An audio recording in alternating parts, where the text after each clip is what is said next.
और दोस्तों मैं आपको एक चीज़ बता दूं कि मैंने जितने भी क्वेश्चन सेलेक्ट किए हैं वो सभी एग्ज़ाम के पॉइंट ऑफ व्यू से बहुत ही इंपॉर्टेंट है, ठीक है। हालांकि मैंने प्रीवियस ईयर के भी क्वेश्चन इसमें सेलेक्ट किए हैं, ठीक है।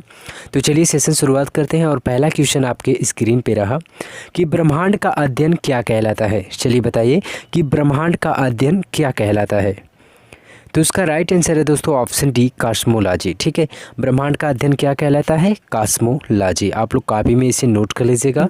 यहाँ पे दोस्तों यदि बाकी सभी ऑप्शंस की बात करें तो देखिए शारोलॉजी, ठीक है। शारोलॉजी में देखिए किसका अध्ययन होता है। शारोलॉजी में दोस्तों छिपकली जो होती हैं, छिपकलियों का अध्ययन क्या कहलाता है, शारोलॉजी, ठीक है। ये क्लियर हुआ। ओफियोलॉजी की बात करें तो सांपों का अध्ययन ओफियोलॉजी होता है, ठीक है। सांपों का अध्ययन क्या कहलाता है, ओफियोलॉजी। और ऑप्शन सी ऑर्निथोलॉजी की बात करें तो ऑप्शन सी में देखिए ऑर्निथोलॉजी जो होता है पक्षियों का अध्ययन या फिर पक्षी जो विज्ञान होता है, अर्थात पक्षियों से रिलेटेड जो अध्ययन होता है उसे ऑर्निथोलॉजी के अंदर रखा गया है, ठीक है।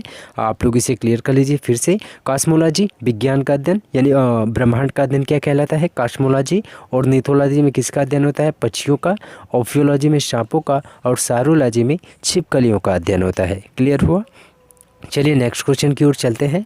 नेक्स्ट क्वेश्चन स्क्रीन पे रहा, ब्रह्मांड में लगातार प्रसार की घटना क्या कहलाती है। चलिए बताइए कि ब्रह्मांड में लगातार प्रसार की घटना क्या कहलाती है। तो इसका राइट आंसर है दोस्तों ऑप्शन बी, बिग बैंग, ठीक है। ब्रह्मांड में लगातार प्रसार की घटना जो होती है उसे बिग बैंग के नाम से जाना जाता है। ये क्लियर हुआ। अब देखिए बिग बैंग से रिलेटेड क्वेश्चन इस तरह पूछा जाता है कि जो बिग बैंग था, जो बिग बैंग थ्योरी थी, जो बिग बैंग सिद्धांत था, इसे किसने दिया था। तो देखिए बिग बैंग का जो सिद्धांत था वो बेल्जियम के एक वैज्ञानिक थे जिसका नाम था जॉर्ज लेमेंटर, ठीक है। आप लोग इसे नोट कर लीजिएगा, ये इंपॉर्टेंट क्वेश्चन है कि जो जॉर्ज लेमेंटर थे वो बेल्जियम निवासी थे। ये बिग बैंग का सिद्धांत दिए थे, कब दिए थे, 1966 में। क्लियर हुआ। यानी बिग बैंग का सिद्धांत किसने दिया था, बेल्जियम के वैज्ञानिक जॉर्ज लेमेंटर ने 1966 ईस्वी में बिग बैंग का सिद्धांत दिया था। क्लियर हुआ।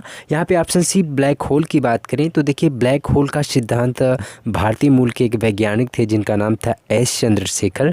उन्होंने ही ब्लैक होल का सिद्धांत दिया था, ठीक है। दोनों आप लोग सिद्धांत याद रखिएगा। बिग बैंग का सिद्धांत जॉर्ज लेमेंटर, कहाँ के निवासी, बेल्जियम के, कब ने, 1966 में, ठीक है। ब्लैक होल का सिद्धांत किसने दिया था, एस चंद्रशेखर। और कहाँ के थे वो, इंडिया के निवासी थे। क्लियर हुआ, इंडिया के वैज्ञानिक थे। क्लियर हुआ। चलिए नेक्स्ट क्वेश्चन की ओर चलते हैं।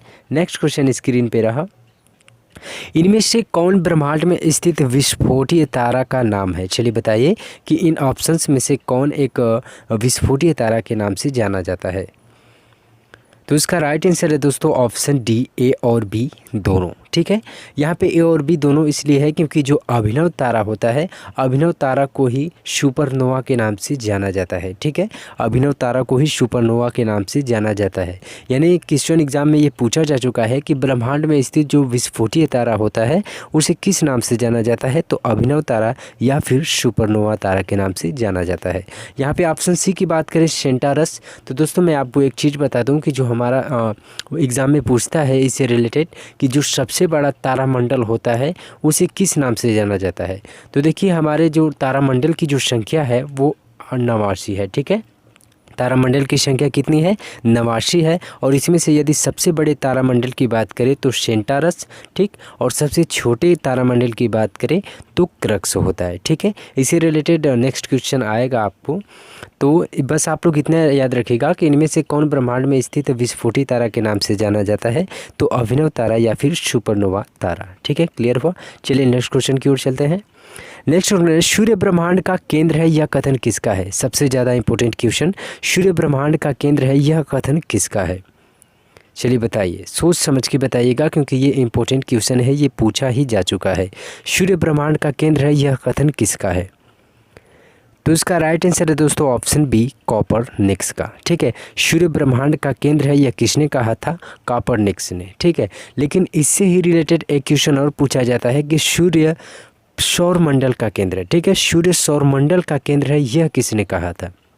देखिए यहाँ पे आप लोग दोनों में अंतर आप लोग ज़रूर देखिएगा क्योंकि यहाँ पे कहा गया है कि सूर्य ब्रह्मांड का केंद्र है, इसे कॉपरनिकस ने कहा था कि सूर्य ब्रह्मांड का केंद्र है। लेकिन यहीं पे यदि आ जाता है कि सूर्य सौरमंडल का केंद्र है तो इसे किसने कहा था, कैपलर ने कहा था। ठीक है, आप लोग नाम से भी याद रख सकते हैं कि जो ब्रह्मांड है, ब्रह्मांड सबसे बड़ा होता है, तो नाम भी इसमें क्या है, कोपर्निकस बड़ा है। ठीक है, और बात करेगा कि सौरमंडल, तो सौरमंडल छोटा है ब्रह्मांड से, तो कैपलर इन्होंने कहा था कि कैपलर ने कहा था कि सौरमंडल यानी सूर्य सौरमंडल का केंद्र है। क्लियर हुआ? ठीक है, चलिए नेक्स्ट क्वेश्चन की ओर चलते हैं। नेक्स्ट क्वेश्चन स्क्रीन पे रहा, खगोलीय दूरी का सबसे बड़ा मात्रक क्या है? चलिए बताइए कि खगोलीय दूरी का सबसे बड़ा मात्रक क्या है?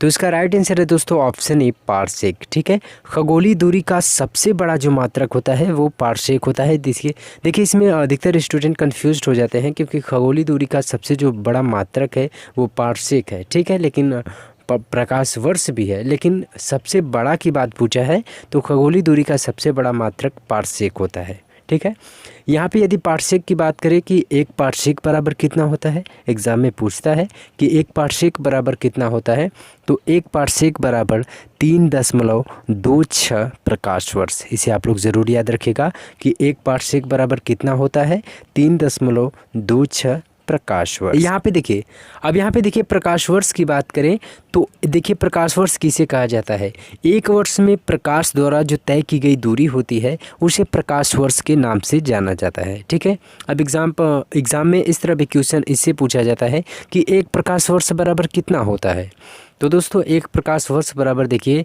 9.46 × 10⁻12 किलोमीटर। ठीक है, ये किलोमीटर में है, लेकिन ये इसी को यदि मीटर में पूछ देता है तो इसको मीटर में 9.46 × 10⁻12 मीटर आप लोग बताएंगे। ठीक है, पारसेक बराबर पूछेगा तो 3.26 प्रकाश वर्ष, यदि एक प्रकाश वर्ष बराबर पूछे तो 9.46 × 10⁻15 मीटर, यदि किलोमीटर की बात करें तो 9.46 × 10⁻12 मीटर किलोमीटर। ठीक है, ये क्लियर हुआ। चलिए नेक्स्ट क्वेश्चन की ओर चलते हैं। नेक्स्ट क्वेश्चन है, पृथ्वी तथा सौरमंडल जिस आकाश गंगा में स्थित है वह क्या कहलाता है? चलिए बताइए कि जो पृथ्वी तथा सौरमंडल है वो जिस आकाश गंगा में स्थित है उन्हें क्या कहा जाता है?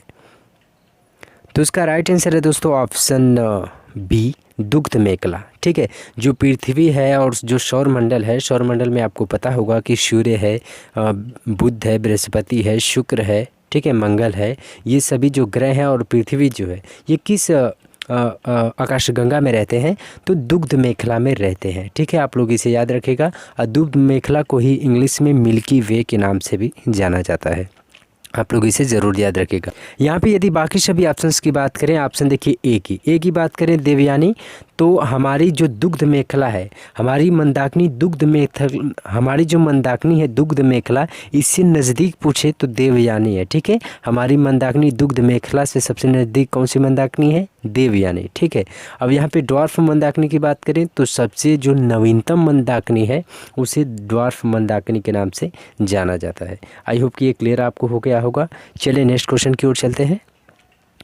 नेक्स्ट क्वेश्चन है, आकाशगंगा की आकृति कैसी है? चलिए बताइए, ये सबसे इजी क्वेश्चन है। आकाशगंगा की आकृति कैसी है, ये पूछा गया है एग्जाम में, तो इसका राइट आंसर है दोस्तों ऑप्शन डी, सर्पिलाकार। ठीक है, आकाशगंगा की आकृति कैसी है? सर्पिलाकार। चलिए नेक्स्ट क्वेश्चन, तारों का सुंदर पैटर्न क्या कहलाता है? चलिए बताइए फ्रेंड्स कि तारों का जो सुंदर पैटर्न होता है वो क्या कहलाता है? तो इसका राइट आंसर है दोस्तों ऑप्शन बी, तारामंडल। ठीक है, तारों का जो सुंदर पैटर्न होता है उसे क्या बोला जाता है? तारामंडल। ठीक है, अब यहाँ पे बाकी सभी ऑप्शंस की बात करें, जैसे प्रकाश मंडल, प्रकाश मंडल उसे कहा जाएगा कि जो सूर्य का जो दीप्तिमान सतह होता है, यानी सूर्य से जहाँ से फोकस मिलता है, यानी सूर्य के जो प्रकाश उत्सर्जित होता है उसको क्या बोला जाता है? प्रकाश मंडल। यानी सूर्य के दीप्तिमान सतह को प्रकाश मंडल के नाम से जाना जाता है। यहाँ पे तारामंडल मैंने बता दिया कि तारों का सुंदर पैटर्न क्या कहलाता है? तारामंडल। यहाँ पे बाकी ऑप्शन जैसे कि सी हो गया और डी हो गया। यहाँ पे सी की बात करें, क्रक्स और सेंटारस, तो मैंने बताया कि जो तारामंडल की संख्या होती है वो कितनी होती है? 89 होती है। मैंने आपको बताया है कि तारामंडल की संख्या कितनी होती है? 89 होती है। तो सबसे बड़ा जो तारामंडल होता है उसे सेंटारस, यानी सबसे बड़ा तारामंडल को क्या बोला जाता है? सेंटारस। और सबसे छोटे तारामंडल की बात करें तो क्रक्स है। ठीक है, इसे आप लोग ज़रूर याद रखिएगा। चलिए नेक्स्ट क्वेश्चन की ओर चलते हैं। नेक्स्ट क्वेश्चन है, हेली नामक धूमकेतु कितने वर्षों के बाद दिखाई देता है। चलिए बताइए कि हेली नामक जो धूमकेतु होता है वह कितने वर्षों के बाद दिखाई देता है। दोस्तों इसे पुष्टल तारा के नाम से भी जाना जाता है, आप लोग इसे नोट कर लीजिएगा। तो हेली नामक जो धूमकेतु होता है दोस्तों, यह 76 वर्षों के बाद, ठीक है, 76 ईयर्स के बाद ये दिखाई देता है हेली नामक धूमकेतु। मैंने आपको शुरुआत में ही बताया था कि मैं आपसे एक क्वेश्चन पूछूंगा, तो ये क्वेश्चन आप लोग बताइए कि जो हेली नामक पुष्टल तारा था यह कब दिखाई दिया था, यानी पिछले वर्षों में यह कब दिखाई दिया था और आगामी कब ये दिखाई देगा, आपको इसका आंसर कमेंट बॉक्स में देना है, ठीक है। चलिए नेक्स्ट क्वेश्चन की ओर चलते हैं। नेक्स्ट है, तारों के टिमटिमाने का कारण क्या है। चलिए बताइए कि तारों के टिमटिमाने का कारण क्या है। तो इसका राइट आंसर दोस्तों ऑप्शन है प्रकाश का अपवर्तन, ठीक है। जो तारे टिमटिमाते हैं ये किसके कारण टिमटिमाते हैं, तो प्रकाश के अपवर्तन के कारण, ठीक है। क्लियर हुआ। यहाँ पे बाकी सभी ऑप्शंस की बात करें प्रकाश के प्रकीर्णन के, तो आप लोग ज़रूर याद रखिएगा कि जो हमारा जो आसमान नीला है, ठीक है, जो आसमान नीला है वह किसके कारण नीला है, प्रकाश के प्रकीर्णन के कारण, ठीक है। प्रकाश के प्रकीर्णन के कारण आसमान क्या है, नीला है, ठीक है। लेकिन जो तारे टिमटिमाते हैं वो किसके कारण, प्रकाश के अपवर्तन के कारण, ठीक है। इसे आप लोग ज़रूर याद रखिएगा। चलिए नेक्स्ट क्वेश्चन की ओर चलते हैं। नेक्स्ट क्वेश्चन है, अंतरिक्ष यात्री को आकाश कैसा दिखाई देता है। दोस्तों ये बहुत ही बार ये क्वेश्चन पूछा जा चुका है क्योंकि कन्फ्यूज्ड के लिए है, ठीक है। अंतरिक्ष यात्री को आकाश कैसा दिखाई देता है, तो इसका राइट आंसर है दोस्तों ऑप्शन बी, काला दिखाई देता है, ठीक है। अंतरिक्ष यात्री को जो आकाश होता है वो कैसा दिखाई देता है, काला दिखाई देता है। हालांकि यदि आप पृथ्वी से देखेंगे तो आसमान कैसा दिखाई देता है, आसमान जो होता है वो नीला दिखाई देता है, ठीक है। पृथ्वी से यदि आप देखें तो नीला दिखाई देता है, लेकिन यदि आप अंतरिक्ष में चले जाएं, जो अंतरिक्ष के पर्यटक होते हैं वो यदि वहाँ से देखेंगे तो ब्रह्मांड कैसा दिखाई देगा, काला दिखाई देगा। इसीलिए ये क्वेश्चन कन्फ्यूज्ड रहता है और ये मोस्टली एग्ज़ाम में पूछा ही जाता है, ठीक है। चलिए नेक्स्ट क्वेश्चन की ओर चलते हैं। तारे का रंग सूचक है किसका। चलिए बताइए जो तारे का रंग होता है वह किसका सूचक है।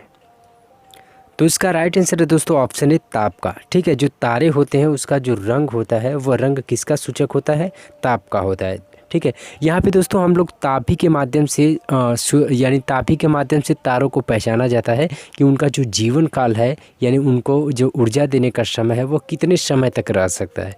जो जितना ही चमकीला रहेगा वो उतना ही समय तक उसकी जो अवधि रहेगी जीवन काल वो रहेगा, ठीक है। तो तारे का रंग किसका सूचक है, ताप का सूचक है। क्लियर हुआ। चलिए नेक्स्ट क्वेश्चन की ओर चलते हैं। तारों के बड़े बड़े गुच्छों का समूह क्या कहलाता है। चलिए बताइए तारों के बड़े बड़े गुच्छों का समूह क्या कहलाता है। तो इसका राइट आंसर है दोस्तों ऑप्शन ई, ए और डी दोनों, ठीक है। अर्थात जैसे कि गैलेक्सी और आकाश गंगा, ठीक है। गैलेक्सी को ही हिंदी में आकाश गंगा के नाम से जाना जाता है। तो तारे के बड़े बड़े गुच्छों का समूह क्या कहलाता है, आकाश गंगा कह सकते हैं या फिर अंग्रेजी में गैलेक्सी। आई होप कि ये क्लियर हो गया होगा। चलिए नेक्स्ट क्वेश्चन की ओर। नेक्स्ट क्वेश्चन है, आकाश गंगा मंदाकिनी को सर्वप्रथम किसने देखा था। मैंने आपको बताया था दोस्तों आकाश गंगा मंदाकिनी को सर्वप्रथम किसने देखा था। तो इसका राइट आंसर है दोस्तों ऑप्शन बी, गैलीलियो ने, ठीक है। आकाश गंगा मंदाकिनी को सर्वप्रथम गैलीलियो ने देखा था। अब गैलीलियो ने, आपको पता होगा कि गैलीलियो ने दूरबीन की खोज की थी, ठीक है। गैलीलियो ने किसकी खोज की थी, दूरबीन की। लेकिन इसके अलावा एक पार्ट इससे बनता है कि आकाश गंगा मंदाकिनी को सर्वप्रथम किसने देखा था, तो गैलीलियो ने, ठीक है। यहाँ पे केपलर की बात करें तो मैंने केपलर को बता ही दिया कि इन्होंने सबसे पहले बताया था कि सूर्य किसका केंद्र है, सौरमंडल का केंद्र है, ठीक है। और कोपर्निकस ने क्या कहा था, कोपर्निकस ने कहा था कि सूर्य ब्रह्मांड का केंद्र है, ठीक है। ये क्वेश्चन मोस्टली पूछा जाता है क्योंकि इसी तरह दे देता है कथन कि सूर्य ब्रह्मांड का केंद्र है, यह कथन किसका है। तो ऑप्शन दोनों रहेगा, केपलर और कोपर्निकस, ठीक है। तो केपलर मैंने आपको बताया कि ये नाम छोटा है तो सौरमंडल छोटा होता है, और कोपर्निकस नाम बड़ा है तो ब्रह्मांड भी क्या है, बड़ा है, ठीक है। इसके माध्यम से आप लोग जरूर याद रखिएगा। चलिए नेक्स्ट क्वेश्चन की ओर चलते हैं। दोस्तों आज के इस वीडियो में मैंने ब्रह्मांड से जितने भी इंपॉर्टेंट क्वेश्चन एग्जाम में पूछे जाते हैं उसको मैंने कवर करा दिया, ठीक है। मैंने एक क्वेश्चन के माध्यम से आप लोग को कई क्वेश्चन रेडी कराए हैं, ठीक है। एक क्वेश्चन के माध्यम से मैंने आपको कई क्वेश्चन रेडी करवा दिए हैं। तो दोस्तों आज के इस वीडियो में बस इतना ही। हमारी नेक्स्ट वीडियो सौरमंडल से होगी, ठीक है। तो आज के इस वीडियो में बस इतना ही। और दोस्तों ब्रह्मांड से कहीं से भी क्वेश्चन पूछेगा, इस वीडियो से बाहर नहीं पूछेगा, ठीक है। तो चलिए मिलेंगे हम अगले वीडियो में अगले टॉपिक सौर मंडल के साथ। तब तक के लिए जय हिंद, जय भारत।